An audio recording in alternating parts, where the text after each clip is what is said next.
वनमंत्री गणेश नाईक आणि उपमुख्यमंत्री एकनाथ शिंदे यांच्यामधला वाद आता पुन्हा एकदा चव्हाट्यावर आलेला आहे। एकनाथ शिंदे यांच्या क्लस्टर योजनेच्या विरोधात गणेश नाईक यांनी तीव्र नाराजी व्यक्त केली आहे। यावरनं पुन्हा एकदा भाजप विरुद्ध शिवसेना असा संघर्ष उभा राहण्याची शक्यता आहे।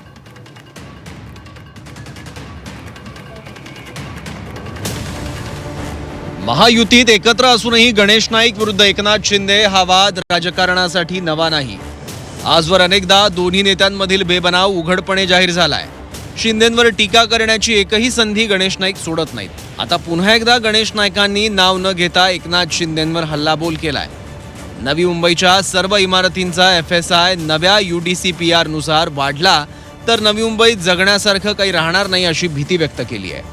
इतकंच नाही तर माझ्या नादाला लागला तर त्याला त्याची जागा दाखवणार असा इशाराही नाईकांनी शिंदेंना दिलाय। हा युनिफाईड डिसार कुठल्या शाण्याने आणला असा प्रश्न विचारला त्या ठिकाणी। तुम्ही बघा संध्याकाळी 5 वाजल्यापासून ठाणे वेलापूर रस्ता जाम होतो का नाही होत? नंतर संध्याकाळी 7 वाजता वाशीमध्ये ट्रॅफिक नीट राहते का? हे जर हाल जर आता आहे तर नवी मुंबईच्या सगळ्या बिल्डिंगचा FSI जर तेवढा वाढला तर नवी मुंबईमध्ये जगण्यासारखं काही राहणार नाही। गणेश नाईकच्या नांदाला लागला ना त्याला त्याची जागा नीट ठेवू देणार नाही हा इशारा आहे। यावरून शिवसेनेनं गणेश नाईक यांना प्रत्युत्तर दिलंय।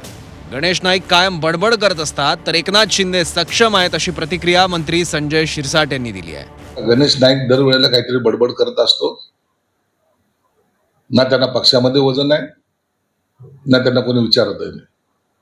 एकनाथ शिंदे साहेबांनी त्यांच्या जिल्ह्यामध्ये काय करावं या बाबतीमध्ये ते सक्षम आहेत आणि त्यांचं आणि देवेंद्र फडणवीसांचं सख्य सगळ्याला माहिती आहे, म्हणून इतरांनी काय कॉमेंट्स केल्या त्याच्याकडे आम्ही लक्ष सुद्धा देतो। दरम्यान ही भाषा नाईकांना शोभत नाही। उलट एकनाथ शिंदे नाईकांपेक्षा वरचढ आहेत असा पलटवार शिवसेनेकडून करण्यात आलाय। तर आम्ही त्यांच्या पोकळ धमक्यांना अजिबात घाबरत नाही, त्यांना रोखता येत असेल तर त्यांनी रोखून दाखवावं अशी प्रतिक्रिया जिल्हाध्यक्ष किशोर पाटकर यांनी दिली। मला वाटतं गणेश नाईक हे या राज्यातील एक ज्येष्ठ आणि श्रेष्ठ मंत्री आहेत। त्यांना खूप अनुभव आहे। त्यांनी एकनाथ शिंदेजी यांना इशारा देण्याचा प्रयत्न करू नये, ते त्यांना शोभत नाही। आणि एकनाथ शिंदे हे त्यांच्यापेक्षा ताकदभर वरचढ आहेत हे सुद्धा त्यांनी लक्षात ठेवलं पाहिजे। मी याला दाखवून देईन, मी त्याला दाखवून देईन जागा, यापेक्षा स्वतःचीच जागा भारतीय जनता पार्टीमध्ये कशी भक्कम करता येईल याच्यासाठी प्रयत्न केला गणेश नाईक यांनी तर ते जास्त चांगलं राहील। गोरगरीब माथाड्यांची घरं बनत आहेत आणि त्याचं क्रेडिट त्यांना मिळत नाही, ते क्रेडिट शिवसेनेला चाललंय, म्हणून त्यांचा तो जळफळाट आहे। आणि त्यांच्या असल्या पोकळ धमक्यांना आम्ही अजिबात भीत घालत नाही। शिंदे साहेब तर विचारही करत नाही, एक शब्दही बोलत नाहीत। त्यांना पाहिजे तर त्यांनी रोखून दाखवावं। आणि दुसरी गोष्ट, ते वन खात्याचे मंत्री आहेत, त्यांनी नगर विकास खात्याच्या विषयी बोलूच नाही। शहरात होत असलेल्या क्लस्टरला गणेश नाईक यांनी विरोध केला।